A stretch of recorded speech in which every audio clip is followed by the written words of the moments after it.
మరొకసారి చెప్తున్నాను, జీసస్ అనేటువంటి ఆ దేవుడు ఆయన ప్రవక్త కాదు. ప్రవక్తలందరూ ఎవరి గురించి అయితే చెప్పారో ఆ ప్రవచనానుసారుడు యేసుక్రీస్తు ప్రభువు వారు. అనేక మంది ప్రవక్తలు చెప్పారు, అనేక మంది మహానుభావులు చెప్పారు. దేవుని ఆత్మతో నింపబడి క్రీస్తు పూర్వం 750 సంవత్సరాల క్రితం ఒక ప్రవక్త ఈ విధంగా ప్రవచిస్తున్నాడు, ఇదిగో కన్యక గర్భవతి కుమారుని కనును, ఆయనకు యేసు అని పేరు పెడతారు, ఆయన భుజం మీద రాజ్యభారం ఉంటుంది, ఆయన ఆశ్చర్యకరుడు, ఆలోచనకర్త, నిత్యుడకు తండ్రి, సమాధానకర్త, అధిపతి అని అతనికి పేరు పెడతారు అని క్రీస్తు పూర్వం 750 సంవత్సరాల క్రితం కన్యక గర్భవతి అయి కుమారుని కనును, కుమారి గర్భ సంభవం, ఈశపుత్రం చమాం విద్ధి, కుమార గర్భ సంభవం అని భవిష్య పురాణంలో చెప్పడం జరిగింది. ఈశపుత్రం చమం విద్ధి కుమారి గర్భ సంభవం అంటే రక్షకుడు అనేటువంటి వాడు, లోకం యొక్క పాపాన్ని మోసేటువంటి రక్షకుడు కన్య గర్భాన్ని జన్మిస్తాడు. ఈశపుత్రిం చమాం విద్ధి కుమారి గర్భ సంభవం, కుమారి అంటే కన్యక, కన్య గర్భాన్ని జన్మిస్తారని మన వేదాల్లో కూడా భవిష్య పురాణంలో కూడా మన పూర్వీకులు రాశారు. సో ఈ విషయాన్ని యెషయా అనే ప్రవక్త యేసు ప్రభు గురించి చెప్తా ఉన్నాడు, ఇదిగో కన్యక గర్భవతి కుమారుని కనును, ఓం శ్రీ కన్యసుతాయ నమః అని ఈ శ్లోకాలన్నీ రావడానికి కారణం ఏంటంటే యేసు ప్రభు వారు కన్య గర్భాన్ని జన్మించినటువంటి వాడు. అంత మాత్రమే కాదు, యేసుక్రీస్తు ప్రభు యొక్క మరణం గురించి కూడా అనేక ప్రవచనాలు ఉన్నాయి. యేసుక్రీస్తు ప్రభు యొక్క పునరుత్థానం గురించి కూడా చాలా ప్రవచనాలు రాయబడ్డాయి. పాత నిబంధనలో తెలియచేయబడింది యేసుక్రీస్తు ప్రభు యొక్క పునరుత్థానము. ఒక్క మాట నేను చదువుతాను, ఒక్క మాట మీకు చెప్పడానికి ఇష్టపడుతున్నాను. మీ స్క్రీన్లో చూడొచ్చు. ఆదికాండం 3వ అధ్యాయం 15వ వచనం. ఆదికాండము 3వ అధ్యాయం 15వ వచనం. ఒక్కసారి ఆ మాటను ఒక్కసారి విందాం. అది నిన్ను తల మీద కొట్టును, నువ్వు దాన్ని మడిమ మీద కొట్టేదు అని చెప్పాను. మరొకసారి చదువుతున్నాను. అది నిన్ను తల మీద కొట్టును, నువ్వు దాన్ని మడిమ మీద కొట్టుదు. ఏంటి ఈ మాట? ఆదికాండం సృష్టి ప్రారంభంలో ఆదికాండం 3వ అధ్యాయం 15వ వచనంలో చెప్పినటువంటిది. ఆది పితరులైన ఆదామవ్వలు ఆజ్ఞాతిక్రమం అనే పాపం చేశారు. The forbidden tree, the forbidden fruit వారు ఎప్పుడైతే తిన్నారో దేవుడు చెప్పాడు, తండ్రి అయినటువంటి దేవుడు చెప్పాడు, ఈ యొక్క ఏదైనా వనంలో ప్రతిదాన్ని మీరు తినండి, కానీ మంచి చెడులు వివేకం ఇచ్చే వృక్షఫలాన్ని మాత్రం తినొద్దు. నా మాట వినండి అయ్యా, దానికి నా మాటకు అవిధేయులుగా మీరు ఉండొద్దు అని ప్రభు మాట్లాడినప్పుడు ఏ పండునైతే తినొద్దన్నారో ఆ పండునే తిన్నారు. మానవుడు ఈ రోజున ఏమైతే చేయొద్దంటే అదే చేస్తాడండి. అలా ఉండొద్దంటే అలా ఉంటాడు, ఇలా చేయొద్దంటే అదే చేస్తూ ఉంటాడు. సిగరెట్ పెట్టి మీద ఓ మాట ఉంటుందండి, స్మోకింగ్ ఇంజూరియస్ టు హెల్త్ అని రాసి ఉంటుంది. ఆ తర్వాత స్మోకింగ్ కిల్స్ అనే మాట రాసి ఉంటుంది. కానీ మనిషి అది చూస్తూనే ఉంటాడు, స్మోక్ చేస్తూ ఉంటాడు, ఆరోగ్యాన్ని పాడు చేసుకుంటాడు.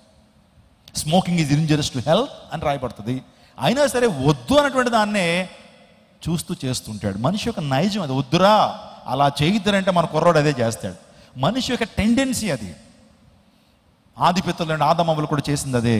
వద్దు అనేటువంటిది ఆ పండును తిన్నారు, దేవుని శాపాన్ని వారు పొందుకున్నారు. ఈరోజు పాపం అంటే ఏంటి తెలుసా?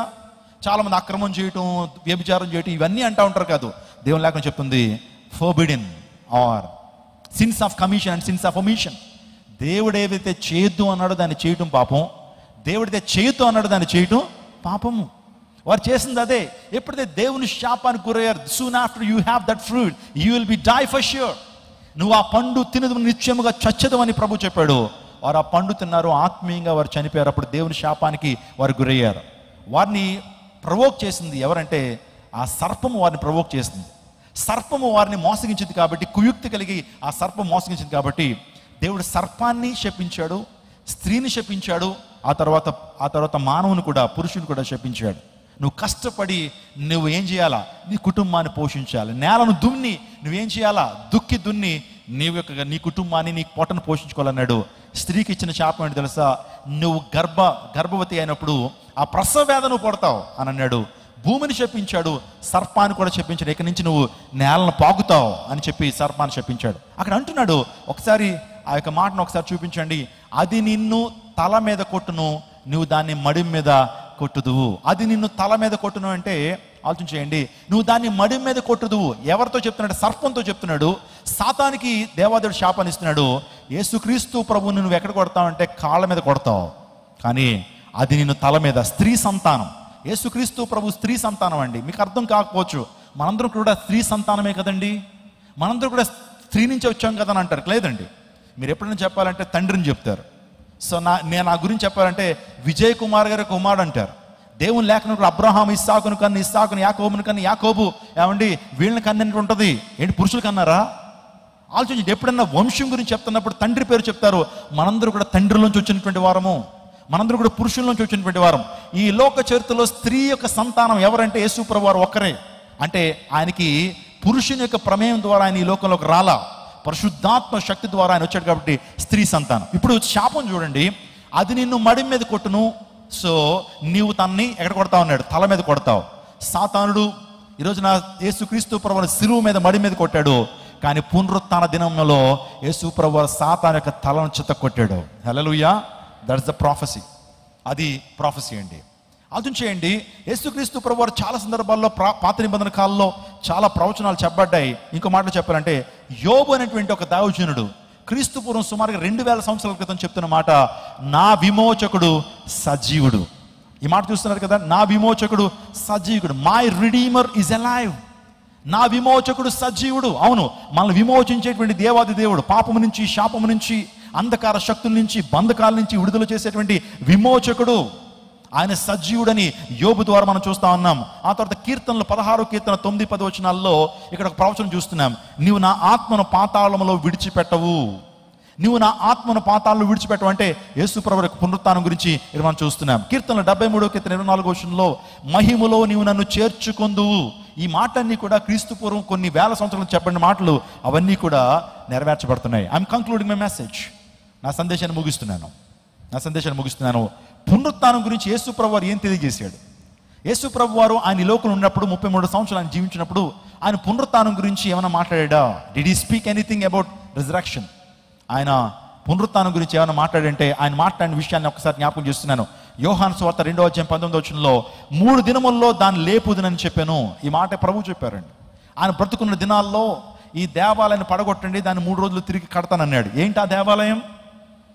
ఇటుకలతోనూ, సిమెంట్తోనూ, కంకరతోనూ ఈ కన్స్ట్రక్షన్. ఆ దేవాలయం అంటే దేవుని లేకుండా హృదయమే దేవుని ఆలయం. దేవుడు నివసించేటువంటి స్థలం మన హృదయాలే. మందిరాల్లో కాదు, చర్చుల్లో కాదు, గుడుల్లో కాదు, కొండల మీద ఆయన ఉండడు, మన హృదయాల్లోనే ఉంటాడు, మన గుడి గోడలో ఆయన ఉంటాడు. ఈ దేవాలయాన్ని పడగొట్టండి, దాన్ని 3 రోజులు తిరిగి కడతానని చెప్పాడు ఆయన. అదే రీతిగా ఆయనను చంపారు, ఆయన సిలువకు అప్పగించారు. ఆయన సమస్త మానవాళ్ళ కొరకు తన అమూల్యమైన రక్తాన్ని, ఆయన యొక్క ప్రాణాన్ని ఆయన ఇష్టపూర్వకంగానే ఆయన అర్పించిన తర్వాత 3 రోజున తిరిగి లేచాడు ఆయన. యోహాను సువార్త 10వ అధ్యాయం 18వ వచనం, దాన్ని తిరిగి తీసుకోవడానికి నాకు అధికారం ఉంది అన్నాడు. దేన్ని తీసుకోవడానికి? నా ప్రాణాన్ని పెట్టడానికి, దానికి తిరిగి తీసుకోవడానికి అధికారం ఉంది. Jesus said, I have an authority to give my life, to take back my life. నా ప్రాణాన్ని పెట్టడానికి, దాన్ని తిరిగి తీసుకోవడానికి నాకు అధికారం ఉంది. అధికారాన్ని గ్రీకు భాషలో ఎక్సోసియా అంటారు. అధికారాన్ని గ్రీకు భాషలో ఎక్సోసియా అంటారు. అధికారులు మనకు కనబడుతూ ఉంటారు కదండి. అధికారులు అధికారంతో మాట్లాడితే ఎంత గొప్ప వ్యక్తి అయినా ముందు నిలబడాల్సిందే. ఒక ఎమ్మెల్యే గారు మీరు తీసుకోండి, ఒక మెంబర్ ఆఫ్ పార్లమెంట్ మీరు తీసుకోండి, పోలీస్ ఆఫీసర్ని తీసుకోండి, ఒక రెవెన్యూ ఆఫీసర్ని తీసుకోండి. ఇలాంటి ఆఫీసర్స్ సమాజంలో అధికారంతో మాట్లాడతారు. అధికారంతో మాట్లాడినప్పుడు ఎంతమంది అయినా సరే అక్కడ ఆగిపోవాల్సిందే.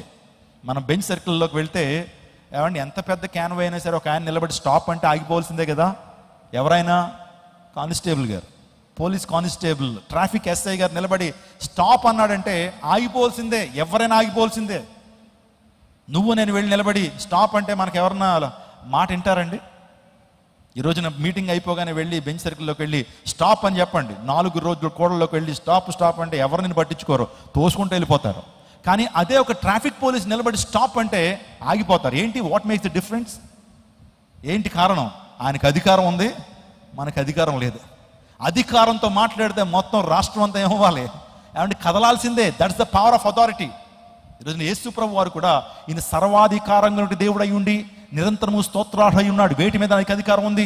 I have got authority over creation. సృష్టి మీద నాకు అధికారం ఉంది. I have got authority to forgive human since. మానవుల పాపాలు క్షమించడానికి అధికారం ఉంది. I have got authority over demons. I have got authority to give my life, to take back my life.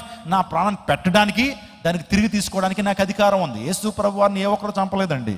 చంపేటువంటి అంత గట్స్, చంపేటువంటి శక్తి ఈ ప్రపంచంలో ఎవరికి లేదు. ఎందుకంటే సృష్టికర్త కాబట్టి ఆయన తనకి ఇష్టపూర్వకంగానే తన ప్రాణాన్ని పెట్టాడు. నేను ఇందాక చెప్పాను, ఆయన ప్రాణం పెట్టకపోతే మానవ జాతికి రక్షణ లేదు, పాపక్షమాపణ లేదు, నిత్య జీవం లేదు, పరలోక ప్రాప్తి లేదు.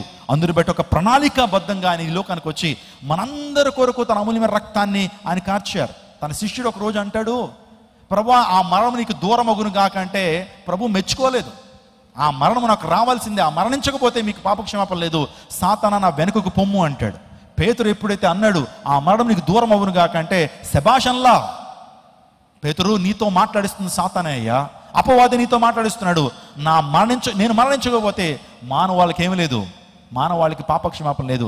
He substitute on the cross of Calvary for entire humanity. యేసు ప్రభువారు మన పాపం నిమిత్తము ఆయన సిలువలో ఆయన ఎక్కాడు, సిలువలో ఆ యొక్క యావత్ బాధను అనుభవించాడు. పాపం వల్ల వచ్చే జీతం ఏంటో తెలుసండి? అవమానము, దెబ్బలు, మరణము. ఒక వ్యక్తి పాపం చేస్తే, దేవునికి అవిధేయమైన కార్యాలు చేస్తే అతని చేత దెబ్బలు ఉంటాయి, అవమానం ఉంటుంది, ఆ తర్వాత మరణం ఉంటుంది. ఒక దొంగ మన ప్రాంతంలో దొరికితే ఆ వ్యక్తిని రాట కట్టి అవమానిస్తాం. ఎరా, కాళ్ళు చేతులు బాగానే ఉన్నాయి కదా, అన్ని అవయవాలు బాగానే పనిచేస్తున్నాయి కదా, ఎందుకు ఇలా చేస్తామని చెప్పి ఆ తిడతా ఉన్నప్పుడు ముఖం కింద పెట్టుకుంటాడు. అతను అవమానించడం మాత్రమే కాదు, మనం కర్రలు తీసుకుని కొడతాం, లేకపోతే చీపురు కట్టలు తీసుకుని కొడతాం. దొంగతనం చేస్తావు నువ్వు అని చెప్పి ఆయన్ని కొడతాం. తప్పు చేయడం ద్వారా మనిషికి వచ్చేటువంటిది ఏంటంటే అవమానము, రెండోది దెబ్బలు, మూడోది మరణం. పాపం వల్ల వచ్చేటువంటి జీతం మరణం. The wages of sin is death. ఈరోజున యేసు ప్రభువారు ఏ తప్పిదం చేయలేదు. నాలో పాపం ఉందని మీరు ఎవరు స్థాపించగలరని చెప్పిన వాడు యేసు క్రీస్తు ప్రభువారు. నాలో పాపం ఉందని మీరు ఎవరన్నా ప్రూవ్ చేయగలరా? Can anyone establish a guilty of sin in me? నాలో తప్పు ఉందని మీరు ఎవరైనా చూపించగలరా అన్నాడు యేసు ప్రభువారు. ఆయనలో జన్మ కర్మ పాపాలు లేవు. ధనేషణ, దారేషణ, పుత్రీషణ, ఈశన త్రయం అన్నారు. ధనం మీద కోరిక, భార్య మీద కోరిక, పుత్రుడి మీద కోరిక లేనటువంటి వాడు దేవుడైతే యేసు ప్రభు వారికి ఆ మూడింటి మీద కోరిక లేకుండా ఈశన త్రయాన్ని జయించినటువంటి వాడు. ఆ తర్వాత అరిషడ్ వర్గాలు, కామ, క్రోధ, లోభ, మోహ, మమాశ్చర్యాల్ని జయించినటువంటి వాడు. కామ, క్రోధ, లోభ, మోహ, మమాశ్చర్యాలను జయించినటువంటి వాడు యేసుక్రీస్తు ప్రభువారు. నాలో పాపం ఎవరైనా చూపించగలరని సవాల్ విసిరాడు. మరి ఎందుకు ఆయన కొట్టబడ్డాడు? ఎందుకు ఆయన అవమానించబడ్డాడు? ఎందుకు ఆయన్ని వివస్తునిగా చేసి రోడ్ల మీద తిప్పారు? ఎందుకు ఆయనకు గడ్డాన్ని పెరికారు? ఎందుకు కొరడాలతో కొట్టారు? ఎందుకు సిలువ వేసి మేకులు దిగ్గొట్టి ఆయన చంపారో తెలుసండి? వాస్తవానికి నువ్వు నేను తప్పు చేస్తే he substituted our place on the cross of Calvary. నువ్వు నేను చేసిన పాపాన్ని ఆయన భరించి మనకు విడుదలనిచ్చాడు. ఒకనొక సందర్భంలో తండ్రికి ఇద్దరు కుమారులు ఉన్నారు. పెద్ద కుమారుడు చాలా సన్మార్గంలో నడుస్తున్నాడు, చిన్న కుమారుడు మాత్రం అల్లరిచిల్లరగా జీవిస్తున్నాడు.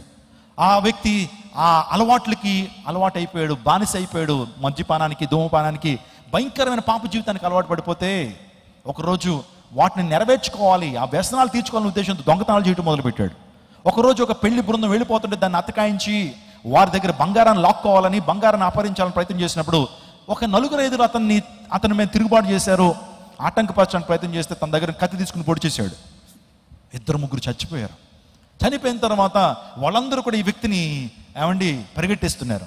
ఈ వ్యక్తిని పట్టుకోవడానికి ప్రయత్నం చేస్తుంటే పరిగెడతా ఉన్నాడు. వెనకాల వాళ్ళందరూ కేకలు వేస్తూ పరిగెట్టిస్తుంటే నేరుగా తన అన్నింటికి వచ్చేసాడు.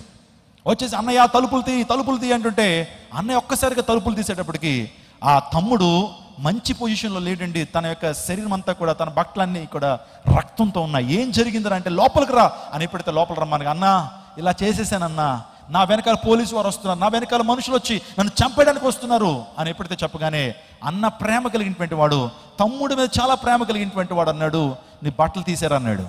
ఎందుకన్నయ్యా? ఏంటి తీసేయి నేను చెప్తున్నాను అన్నప్పుడు బట్టలు తీసేశాడు. ఆ బట్టలు అన్నయ్య వేసుకున్నాడు. అన్నయ్య బట్టలు తమ్ముడికి ఇచ్చాడు. అది రాత్రికాలం జరిగింది కాబట్టి ఎవరో గుర్తుపట్టలేని పరిస్థితి. ఎప్పుడైతే ఆ ప్రజలందరికీ వచ్చి మళ్ళా తలుపులు కొడుతున్నారు బాతున్నప్పుడు అన్నయ్య తలుపు తీసేటప్పటికి తన ఒంటి నిండా రక్తం ఉంది. వాళ్ళు అనుకున్నారు ఈ వ్యక్తే నరహత్య చేశాడని చెప్పి అతన్ని కాలర్ పట్టుకుని, జుట్టు పట్టుకుని, ఈడ్చుకుంటూ, కొట్టుకుంటూ పోలీస్ స్టేషన్కి తీసుకెళ్ళి అతనికి ఛార్జ్ షీట్ ఓపెన్ చేయించారు.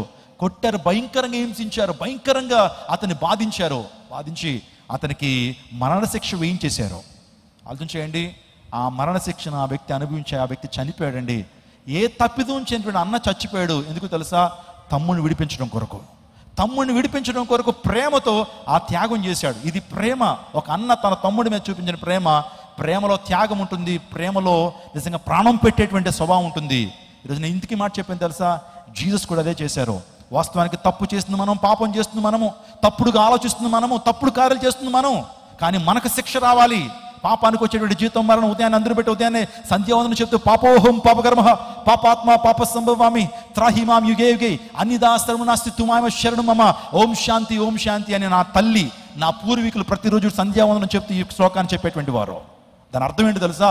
పాపోహం అహం పాపి పాపకర్మ, నా కర్మలు పాపము, శరణాగత వత్సల అన్యదాస్తరం నాస్తి, నువ్వు తప్ప నాకు దిక్కు ఎవరు లేరయ్యా, ఈ పాపం నుంచి నాకు విడుదల వచ్చినప్పుడే శాంతి, ఆత్మశాంతి అని మనిషి ప్రతిరోజు ఇదే ప్రార్థన సూర్యవందనం చెప్తుంటే మరి పాపం నుంచి రక్షించేటువంటి రక్షకుడిలో పాపం ఉండడానికి వీల్లేదు. పాపం నుంచి రక్షించే రక్షకుడు మన పాప భారాన్ని ఆయన భరించి మనకు విడుదలను ప్రసాదించాలి, మనకు స్వర్గ ప్రాప్తినివ్వాలి. సో యేసుప్రభువు వారు చేసిన కార్యం అదే. అర్థం చేసుకోండి, యేసుప్రభువు వారు ఎందుకు ఆయన సిలువ దిగలేదనేటువంటి ప్రశ్నలు వేసేటువంటి వారు లేకపోలేదు. ఏ శక్తి లేదా, మహిమ లేదా, లేకపోతే ఆయనలో ప్రభావం లేదా? వారందరూ అలా హింసిస్తుంటే ఎందుకు హింసించబడ్డాడు అంటే, ఒక హీరో అనేటువంటి వాడు తిరిగి కొట్టేయడం హీరోయిజం కాదు, తిరిగి కొట్టేయడం హీరోయిజం కాదు. అలాగైతే భారతదేశానికి స్వాతంత్రం వచ్చి ఉండేటువంటిది కాదు. బ్రిటిష్ వారి మీద తిరుగుబాటు చేస్తే ఇప్పటికీ మనం బ్రిటిష్ వారి యొక్క బానిసత్వం ఉండేటువంటి వారమే. కానీ మన గాంధీ మహాత్ముడు అహింస అనే సిద్ధాంతం, ఒక చెంప మీద కొడితే మరొక చెంపను తిప్పు, మనిషిని ప్రేమే మారుస్తుంది. కానీ కరెక్ట్ చేయడం ద్వారా, దెబ్బలు కొట్టడం ద్వారా మనిషి మారడండి, ప్రేమ ద్వారానే మనిషి మారుతాడు. ప్రభు చేస్తుంది అదే. ఇంకా నెల్సన్ మండేలా కావచ్చు, ప్రపంచంలో అనేక మంది యేసుక్రీస్తు ప్రభు బోధలు చెప్పింది ఏంటంటే, శాంతంతోనే, తోటి వ్యక్తికి సహాయం చేయడం ద్వారానే, క్షమాపణ ద్వారానే, ప్రేమ ద్వారానే ప్రపంచాన్ని గెలుచుకోవచ్చు. నెపోలియన్ అంటాడు, I conquered entire world, I tried to conquer entire world with my mighty sword, but O Jesus you are great than me because you conquered entire world with your love and forgiveness. నేనైతే ప్రపంచాన్ని నా కత్తి ద్వారా, నా mightiness ద్వారా జయించాలనుకున్నాను, but I couldn't. But O యేసయ్యా, నువ్వే గొప్పోడవయ్యా, ప్రేమతో క్షమాపణ ద్వారా ప్రపంచాన్ని నువ్వు జయించావయ్యా, నువ్వే గొప్పోడు అని చెప్పి నెపోలియన్ మాట్లాడతాడు. ఎందుకు మాట చెప్పాను తెలుసా? యేసు ప్రభు వారికి ప్రభావం లేదనో, శక్తి లేదనో అని శిలువ మీద ఆయన మరణించలేదు.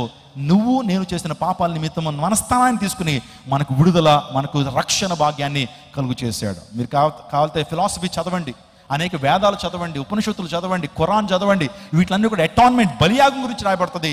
యేసు ప్రభు బలి అయ్యాడంటే ఇది కారణం. యేసుక్రీస్తు ప్రభు వారు, నేను ముగింపులోకి వస్తున్నాను.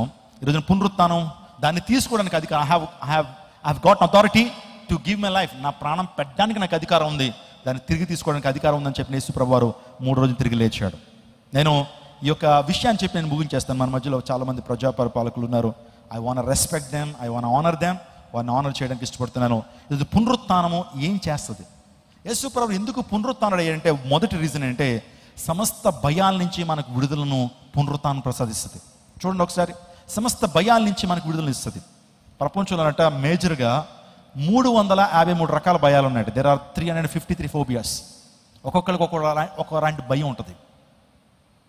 ఒక్కొక్కరికి ఒకలాంటి భయం. కొంతమందికి భవిష్యత్తు అంటే భయం, కొంతమందికి పాములంటే భయం, కొంతమందికి బొద్దింకలంటే భయం, కొంతమందికి నీళ్ళంటే భయం, అగ్ని అంటే భయం, ఎవరికైనా తుఫాన్లు అంటే భయం. ఆ తుఫాన్ శబ్దం వచ్చిందంటే చాలామంది భయపడతారు. ప్రపంచంలో క్వీన్ విక్టోరియాకి అక్కడ గులాబీ పువ్వు అంటే భయం అట. ఆ గులాబీ పువ్వు చూస్తే టెన్షన్ వచ్చేస్తుంది, బీపీ పెరిగిపోద్దంట. అదో విచిత్రమైన భయం. కొంతమందికి రకరకాల భయం, తమ నీడను చూసుకుని భయపడతారు. భవిష్యత్తు ఎలా ఉండబోతుందని భయం. ఏదో రకమైన భయం ఈ రోజు నిన్ను ఆవరిస్తున్నట్లయితే, పునరుత్థాన సందేశం ఏంటి తెలుసా? సమస్త భయాల నుంచి విడిపించడానికి. మరణం అంటే భయం కదా, కడపటి నశింపే శత్రు మరణము. మరణం అంటే అందరికీ భయం. మరణం దగ్గరికి వచ్చిందంటే గజగజలు ఆడాలి. అలెగ్జాండర్ లాంటి వాడు కూడా మరణం దగ్గరికి వచ్చినప్పుడు గజగజలు ఆడిపోయాడు. మరణ భయం కూడా పునరుత్థానం తీసివేయగలుగుతుంది. We have a confidence, we have a hope. One day will be die for sure, but if you are in Christ Jesus you will be raised from dead. మీరు యేసుక్రీస్తు ప్రభువు మరణాన్ని తిరిగి జయిస్తారు. మరణాన్ని కూడా మీరు భయపడినటువంటి గొప్ప శక్తిని, గొప్ప నిరీక్షణ ప్రభు ఇస్తాడు. మీరు నిరీక్షణ ఇతరులు మీరు దుఃఖపడద్దు. మరణించిన మీరు మరలా తిరిగి లేస్తారు. నేను ఏ విధంగా మరణాన్ని తిరిగి జయించానో మీరు కూడా ఆ విధంగా తిరిగి లేస్తారని ప్రభు మాట్లాడుతూ ఉన్నారు. ఈరోజు పునరుత్థానం మనకు భయపడొద్దు అనే సందేశాన్ని ఇస్తూ ఉంది. యేసు ప్రభు వారి యొక్క సమాధి దగ్గరికి వెళ్ళారు. ఉదయకాలం 4 గంటలకే ఆ స్త్రీ వెళ్ళినప్పుడు నిజంగా అక్కడ ఒక దేవదూత ఉంది. మరణాన్ని తిరిగి జయించాడు. యేసు ప్రభు ఆ ప్రాంతంలో లేరు. ఆ టైంలో జరిగిన సందర్భం ఏంటి తెలుసా? భయపడొద్దు. ఆ దూత చెప్పిన మాట ఏంటి తెలుసు? భయపడొద్దు, డు నాట్ బి అఫ్రైడ్. ఈరోజు నీవు కూడా ఏదో భయంతో ఈ ప్రాంతానికి వచ్చావా? నా పిల్లల భవిష్యత్తు ఎలా ఉండబోతుంది, నా యొక్క భవిష్యత్తు, నా ఉద్యోగ భవిష్యత్తు ఎలా ఉండబోతుంది? రిసెషన్ స్టార్ట్ అయింది. ఆ తర్వాత అనేక ప్రాంతాలు ఉద్యోగాలు పోతా ఉన్నాయి. ఆ తర్వాత ఇన్ఫ్లేషన్ ఏమంటే వచ్చేస్తూ ఉంది, ధరలు పెరిగిపోతూ ఉన్నాయి. ఎలా హ్యాండిల్ చేయాలి కుటుంబాన్ని, ఎలా నా కుటుంబాన్ని హ్యాండిల్ చేయాలి, ఎలా నా యొక్క ఆరోగ్యాన్ని కాపాడుకోవాలి?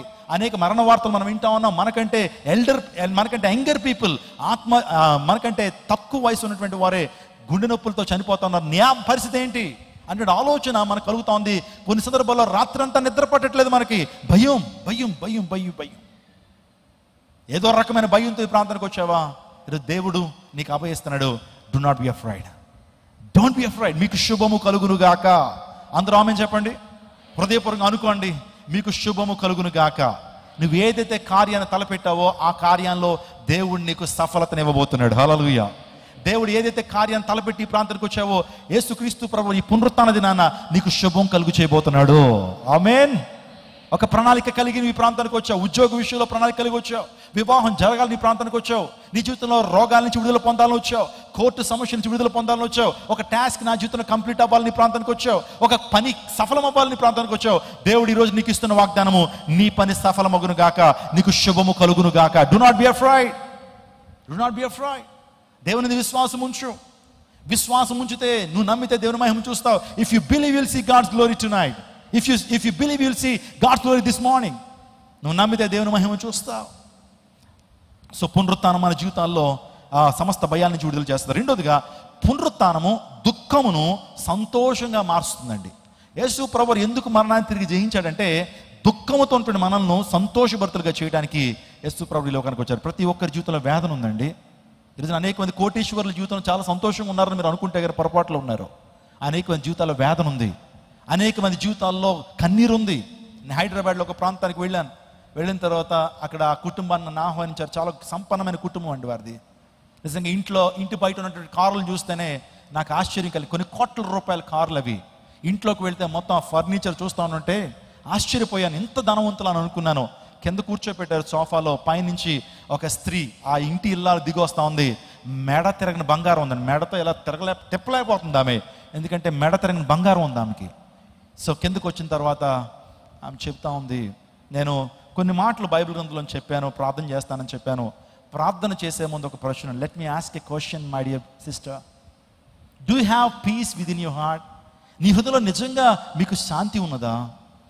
మీ జీవితంలో నిజంగా ఆనందంగా జీవిస్తున్నారా అని అంటే ఆమె కళ్ళ నిండా నీళ్ళు తెచ్చుకుంది. లోకం అనుకుంటారు మాకు చాలా డబ్బు ఉందని, కోట్లు ఉన్నాయని, కార్లు ఉన్నాయని, కానీ నా హృదయంలో నిజమైన సంతోషం లేదండి, ఆనందం లేదు. ప్రతిరోజు నా జీవితంలో కన్నీరే. ఏంటండి ఎలా మాట్లాడుతున్నారంటే ఆమె చెప్పింది, నా భర్త ఒక మంచి ఎంటర్ప్రెన్యూర్, ఒక మంచి బిజినెస్ మ్యాన్. ఈ యొక్క హైదరాబాద్, బెంగళూరు ఈ ప్రాంతంలోనే స్టీల్ బిజినెస్ చేస్తాడు ఆయన. కానీ సంవత్సరానికి ఒక్కసారి వస్తాడండి నా దగ్గరికి. అన్ని కోట్లు ఉన్నాయి, భర్త ప్రేమను ఏనాడు కూడా నోచుకోలేని పరిస్థితి. భర్త ఆదరణ ఏనాడు కూడా ఆమె పొందుకోలేదు.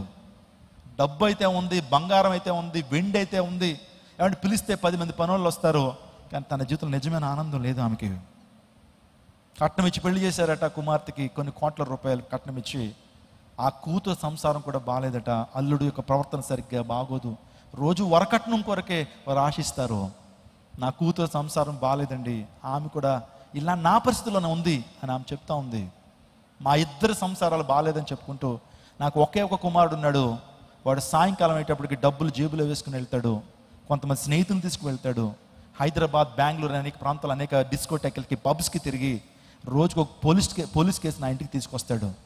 వాళ్ళు వెళ్తూ అంటారు, ఎలాంటి కొడుకును కన్నావమ్మా అని చెప్పి తిట్టి వెళ్తూ ఉంటారండి. ఎందుకు ఇలా చేస్తావు, ఎందుకు కుటుంబ పరువును నాశనం చేస్తావు అంటే, తల్లిని కూడా చూడకుండా ఏ గర్భంలోంచి, ఏ కడుపులోంచి వచ్చాడు ఆ కడుపునే తనుతాడండి వాడు. ఆనందం ఉందా? ఈరోజు ప్రపంచం అంతా కూడా ఆనందం వెనకాల పరిగెడుతున్నారు. ఏదో శాంతి, సక్సెస్ సాధించినప్పుడు ఆనందంతో ఉండాలనేటువంటి ఆశతో మనిషి బ్రతుకుతున్నాడే. ఈరోజు యేసుక్రీస్తు ప్రభువారు నీ దుఃఖ దినాలు దేవుడు సమాప్తం చేస్తాడు. ఈరోజు పునరుత్థానం ఇచ్చేటువంటి మెసేజ్ ఏం తెలుసా? Hour God is not a deadly God but is alive. ఎందుకు ఆయన సజీవుడుకున్నాడంటే, నీ ప్రార్థనకు జవాబునిచ్చేటువంటి వాడు, నీకు వేదన నుంచి దుఃఖ దినాలు దేవుడు సమాప్తం చేసేటువంటి దేవుడు. దుఃఖ దినాలు దేవుడు సమాప్తం చేసేటువంటి వాడు. నా 11వ ఏట ఇంట్లో నీటిలో పడిపోయానండి. పడిపోతే డాక్టర్ దగ్గర తీసుకెళ్లారు. డాక్టర్ గారు చెప్పారు, ఏం తెలుసా, బాబు యొక్క శరీరం అంతా నీలపు రంగులోకి వచ్చేసింది, పల్స్ లేదు, హార్ట్ బీట్ లేదు, తీసుకెళ్ళి పాతి పెట్టాను అన్నారు. నా విషయం చెప్తున్నాను నేను, ఎవరెవరి గురించి కాదు, నా విషయం చెప్తున్నాను. నా తల్లి ఒక బ్రాహ్మణ కుటుంబంలోంచి వచ్చినటువంటి ఆమె రక్షణ పొందింది. ఆ రోజున ఏడుస్తూ ప్రార్థన చేసిన, ప్రభువా నీ చిత్తం అయితే అలనాడు అనేక మందికి జీవాన్ని ఇచ్చావు కదా, నువ్వు జీవం కలిగినటువంటి వ్యక్తివి కదయ్యా అని ప్రార్థన చేసింది. నాయను గ్రామంలో విధవరాల కుమారుడు చచ్చిపోతే విధవరాల కుమారుడు యొక్క పాడిని ముట్టుకున్నప్పుడు వాడు తిరిగి బ్రతికాడు. ఒక అధికారి కుమార్తె యాయీరు అంటే ఒక సమాజ మందిరపు అధికారి, తన కుమార్తె చచ్చిపోతే ప్రభు ఆ ప్రాంతానికి వెళ్ళి, తల్లి తాకుమి చిన్నదాన లే అని ఎప్పుడైతే చెప్పాడో, చిన్నది లేచి కూర్చుంది. లాజరు 4 దినాల సమాధిలో ఉన్నప్పుడు, లాజరు బయటకు అన్నప్పుడు ఆ మృతతుల్యమైనటువంటి శరీరంలో జీవాన్నించేటువంటి దేవాదేవుడు, నీకు అసాధ్యమైనది ఏది లేదే, నీ చిత్తమైతే నా బాబును బతికించు అని నా తల్లి నా కోసం ప్రార్థన చేస్తే, ప్రార్థన చేసిన 25 నిమిషానికి దేవుడు నాకు జీవాన్ని ఇచ్చాడు. నేను ఎందుకు ఈ మాట చెప్తాను తెలుసా? నా జీవితంలో నేను పునర్జీవాన్ని పొందుకున్న వ్యక్తిని. నేను పునర్జీవాన్ని పొందుకున్న వ్యక్తిని. పునరుత్థానం వేరు, పునర్జీవం వేరు, పునర్జన్మ వేరు. 3 కాన్సెప్ట్లు ఉన్నాయి. పునర్జన్మ, పునర్జీవము, పునరుత్థానం. రీబర్త్, రెససియేషన్ అండ్ రిజరక్షన్ 3 కాన్సెప్ట్లు ఉన్నాయి. చాలామంది పునర్జన్మ, ఈ జన్మలో మంచి చేసుకుంటే వచ్చే జన్మలో కూడా మనిషిగా పుడతావు, లేకపోతే నక్కగానో పిల్లిగానో పుడతావు అని పునర్జన్మ నమ్ముతారు. పునర్జన్మ గురించి బైబిల్లో ఎక్కడ కూడా రాలేదు. మనుషులు ఒక్కసారే మరణించాలి, ఆ తర్వాత తీర్పు జరుగుతుంది, దేవుని లేఖనం తెలుస్తుంది. ఆ తర్వాత పునర్జీవం, చనిపోయినటువంటి వారు తిరిగి బ్రతికిన సందర్భాలు ఉన్నాయి పరిశుద్ధ గ్రంథంలో. 3ది పునరుత్థానము. యేసు ప్రభువు మరణాన్ని తిరిగి జయించాడు. సశరీరుడికి ఇంకెప్పుడు ఆయన మరణించలా. ప్రభు మన జీవితాల్లో మన దుఃఖాన్ని సమాప్తం చేశారు. ఫైనల్లీ ఈ విషయాన్ని చెప్పి నేను ముగిస్తాను. ఈరోజున యేసు ప్రభు వారు ఎందుకు ఆయన మరణాన్ని తిరిగి జయించాడంటే పాపిని నీతిమంతునిగా చేయడానికి. పాపిని నీతిమంతునిగా చేయడానికి. We have a blessed hope in Christ Jesus. Let me tell you one statement. The basic hope of Christianity is an యాంటీటోన్. అసలు క్రైస్తవ్యానికి ఉన్నటువంటి మూలం, క్రైస్తవ్యానికి ఉన్నటువంటి ఒక బేసిక్ హోప్ ఏంటంటే యేసు ప్రభు వారి ఖాళీ సమాధి. యేసు ప్రభు వారికి ఖాళీ సమాధే ఇదిన ఈ యొక్క ఇంతమంది ప్రాంతానికి చేరి ఉండటానికి, ప్రపంచవ్యాప్తంగా జనాభాలో సగానికి సగం యేసు ప్రభు యొక్క ఆరాధికులుగా మారడానికి కారణమైతే యేసు ప్రభు మరణాన్ని తిరిగి జయించడానికి ఖాళీ సమాధి. యేసుక్రీస్తు ప్రభు యొక్క ఆయన దేహాన్ని అరిమతయ్య యోసేపు అనేటువంటి ఒక వ్యక్తి, జోసెఫ్ అరిమతయ్య అనేటువంటి ఒక గొప్ప అధికారి అండి. సన్హెద్రిన్ అనేటువంటి యూదులకు ఒక పార్లమెంట్ ఉంటుంది. ఆ పార్లమెంట్లో 70 మంది సభ్యులు ఉంటారు, ఒక ప్రధాన యాజకుడు ఉంటారు. 71 మంది సన్హెద్రిన్లో. ఆ సన్హెద్రిన్లో మెంబరు ఒక చీఫ్ అనమాట. ఒక రకంగా చెప్పాలంటే ఒక గొప్ప పాలిటీషియన్ ఈ యొక్క జోసెఫ్ అరిమతయ్య. ఈ వ్యక్తి యేసుక్రీస్తు ప్రభు వారు శిలువలో మరణించిన తర్వాత ఆ దేహాన్ని నాకివ్వమని పిలాతుని అడుగుతాడు, పైలట్ని. అంటే రోమన్ ఎంపరర్ అనేటువంటి పైలట్ని. ఎవరైతే యేసుక్రీస్తు ప్రభు వారికి న్యాయపు తీర్పు తీర్చాడో ఆయన అడుగుతాడు, ఐ వాంట్ జీసస్ బాడీ. నాకు యేసు ప్రభు యొక్క బాడీకి. ఎందుకంటే యేసుక్రీస్తు ప్రభు యొక్క రహస్య అనుచరుడు ఈ యొక్క జోసెఫ్ అరిమతయ్య. అతను ఆ యేసు ప్రభు వారి దేహాన్ని తీసుకెళ్ళి తన కోసం ఒక ప్రత్యేకమైన సమాధిని తలుచుకున్నాడు. అంటే ఇక్కడ మనం చనిపోయిన తర్వాత సమాధి గురించి ఆలోచన చేస్తాం, కానీ చాలామంది గొప్ప వారు చనిపోకముందే వారు సమాధుల గురించి ఆలోచన చేస్తారు. నేను చనిపోయిన తర్వాత నా బాడీ ఎక్కడ పెట్టబడని ఆలోచన చేస్తారు. అరిమతయ్య యోసేపు చాలా గొప్పోడు కాబట్టి, చాలా అధికారి కాబట్టి, ఆ పార్లమెంట్ మెంబర్ కాబట్టి అతను ఒక కొండను తొలిచి ఆ కొండలో తన యొక్క దేహాన్ని పెట్టుకోవాలనుకున్నాడు. కానీ యేసు ప్రభు మరణించిన తర్వాత ఆయన సమాధిని ప్రభు కోసం ఇచ్చేసాడు. ఇప్పుడు వాస్తవానికి యేసుక్రీస్తు ప్రభు ఉన్నటువంటి ఆ యొక్క సమాధి ఎవరిదంటే జోసెఫ్ అరిమతయ్య పెట్టుకున్నాడు. అందులో పెట్టుకున్న తర్వాత చాలామంది అడిగారట, ఏమయ్యా అంత ప్రయాసపడి సమాధిని తొలుచుకున్నావు, ఎందుకు యేసు ప్రభు వారికి ఇచ్చేస్తామనంటే ఆయన విశ్వాసంతో ఒక మానడట, యేసుక్రీస్తు ప్రభు వారు నా సమాధిలో 3 రోజులే ఉంటాడు. నా సమాధిలో ఎన్ని రోజులు ఉంటాడు? 3 రోజులే. ఆయన 3 రోజులు తిరిగి లేస్తాడని విశ్వాసం నాకుంది. 3 రోజులు జస్ట్ రెంట్కి ఇస్తున్నాను అన్నాడట. 3 రోజులు జస్ట్ రెంట్కి ఇస్తున్నానయ్యా. ఆయన నా సమాధిలో ఆ శాశ్వత కాలం ఉండేటువంటి వాడు కాదు. ఆయన విశ్వాసం చూడండి. Jesus such a mighty God. ఆయన బలవంతుడు, అద్భుతకరుడు. ఆయన ఆలోచన చేయండి. ఈరోజున యేసుక్రీస్తు ప్రభు పాపం నుంచి మనం విడుదల చేయడానికి, మనకు శాంతిని ప్రసాదించడానికి, డబ్బుతో కొలని ఆశీర్వాదాలను ప్రభు ఇవ్వడానికి ఆయన ఇష్టపడుతున్నాడు. ఇంకొక మాట చెప్తాను, యేసు ప్రభు ఎందుకు తిరిగి లేచాడంటే సదాకాలం మనతో ఉండటానికి. నీ భార్య సదాకాలం నీతో ఉంటుందా? నీ భర్త సదాకాలం నీతో ఉంటాడా? నీ కుమారులు సదాకాలం నీతో ఉంటారా? నా భార్య నాతో సదాకాలం ఉండదండి. నా పిల్లలు సదాకాలం నాతో ఉండరు. నా తల్లి సదాకాలం తన ప్రేమను నాపై చూపించలేదు. ఒకసారి అడిగాను, మమ్మీ అమ్మ నువ్వు నన్ను ప్రేమిస్తున్నావా అన్నాను. అంటే ఆ మంది ఏంట్రా పిచ్చి ప్రశ్న, నువ్వు నా కొడుకురా, నేను ప్రేమించకపోతే నీ భార్య కంటే ఎక్కువగా ప్రేమిస్తాను అంది నా అమ్మ. అంటే ఒక క్వశ్చన్ అడిగాను, can you give eternal life with your love? నీ ప్రేమతో నాకు నిత్య జీవాన్ని ఇస్తావా? శాశ్వత కాలం ప్రేమించగలుగుతావా? నేను చచ్చిపోయినా నీ ప్రేమ నాతో ఉంటుందంటే అది ఎలా సాధ్యం రా? మరి ఈ లోకంలో ఏ ప్రేమ మనతో సదాకాలం ఉంటుంది? ఎవరు మనకు తోడుగా ఉంటారు అని ఆలోచన చేస్తే బైబిల్ గ్రంథం చెప్తుంది, ఇర్మియా గ్రంథం, శాశ్వతమైన ప్రేమతో నేను ప్రేమించున్నాను, విడువక నీ ఏళ్ల కృప చూపుచున్నాను. I love you with everlasting love. శాశ్వతమైన ప్రేమతో నేను ప్రేమించున్నాను, విడువక నీ ఏళ్ల కృప చూపుచున్నాను. ఈరోజు యేసుక్రీస్తు ప్రభు యొక్క ప్రేమ శాశ్వత కాలం ఉండేటువంటి ప్రేమ. బంధుమిత్రుల ప్రేమ బంగారం త్వరగా ఉంటుంది. నీ దగ్గర డబ్బు, బంగారము, హోదా, పదవి ఉంటే నీ చుట్టూరు కూడా చాలా మంది ఉంటారు. అదే ఒక్కసారి నీలోంచి ఆ డబ్బు, పదవి అన్నీ పోతే ఎవరు వస్తారని మన దగ్గరికి? బంధుమిత్రుల ప్రేమ అంతే. భార్యాభర్తల ప్రేమ అనురాగమంత వరకే. భార్యాభర్తలు మనల్ని ప్రేమిస్తారు, భార్య నిన్ను ప్రేమిస్తుంది. ఎప్పటి వరకు తెలుసా? మన దగ్గర అనురాగం ఉన్నంత వరకు. పెళ్ళైన కొత్తలో నువ్వు అచ్చం దేవతలో ఉన్నావు అంటాడు భర్త, కానీ కొన్ని సంవత్సరాల తర్వాత ఆ దేవత కాస్త దయ్యంగా మారుతుంది. దయ్యం నుంచి పోవే అంటాడు. మొదట్లో ప్రేమ ఉంది, మొదట్లో నిజంగా ఎంతో ఏమండి ఇద్దరి మధ్య అన్యోన్యత ఉంది, ఇద్దరి మధ్య ఆప్యాయత ఉంది, ఇద్దరి మధ్య ఇంకా చెప్పాలంటే రొమాన్స్ ఉంది. కానీ కొన్ని సంవత్సరాలు అయిన తర్వాత ఎందుకు పోతా ఉంది? భార్య భర్తల ప్రేమ అనురాగం ఉన్నంత వరకు ఉంటుంది. పెళ్ళైన కొత్తలో ఇద్దరు కూడా అసలు విడవలేనటువంటి వాళ్ళు లేరు. కానీ కొన్ని సంవత్సరాల తర్వాత ఇంట్లో నువ్వన్నా ఉండాలి, నేనన్నా ఉండాలంటాడు. మొదట్లో ఏమంటాడు? నువ్వు లేకపోతే నేను లేను. ఆమె కూడా అంటది, నేను కూడా అంతేనండి, మీరు లేకపోతే నేను బతకలేనండి అంటది. కానీ కొన్ని సంవత్సరాలు అయిన తర్వాత ఇంట్లో నువ్వన్నా ఉండాలి, నేనన్నా ఉండాలా అంటది. ఇద్దరి మధ్య అనురాగం తగ్గిపోయింది, ఇద్దరి మధ్య ఇన్ఫాక్చుయేషన్ తగ్గిపోయింది. భార్యాభర్తల ప్రేమ కూడా అంతే. భార్యాభర్తల ప్రేమ, ఒక భర్తను అడిగారండి, నీ భార్య చావు బతుకుల మధ్య ఉంది, రక్తం ఇవ్వయ్యా నీ భార్య బతుకుతుందంటే ఆలోచించుకుని చెప్తానన్నాడట అయ్యగారు. ఆలోచించుకుని చెప్తాడట. అదే నా ప్రేమ. అగ్ని సాక్షిగా ఏం చేసాం మనం? ప్రమాణం చేసాం కదా, కడ ఊపి వరకు, until you last breath I will be with you అన్నాం. కానీ భార్య కొద్ది కష్టం కలగగానే మీ అమ్మగారి ఇంటికి వెళ్ళిపో అర్జెంటుగా, అక్కడ అన్ని రోగాలు తగ్గించుకున్నప్పుడు రా అంటాం. ఏమైపోయింది భార్య భర్తల మధ్య ప్రేమ? తల్లిదండ్రుల ప్రేమ కూడా ఈ జన్మోత్తరికి ఉంటుంది. కానీ ఈ లోకంలో ఒక ప్రేమ ఉంది, ఈ లోకంలో ఒక ప్రేమ ఉంది, అది శాశ్వతమైన ప్రేమ. అది యేసుక్రీస్తు ప్రభు వారిని నీపై చూపించడానికి ఆయన ఇష్టపడుతున్నాడు. ఆయన యేసయ్య ప్రేమ శాశ్వత కాలం ఉండే ప్రేమ. ఆయన సదాకాలము మనతో ఉండే, I will be with you for ever and ever more.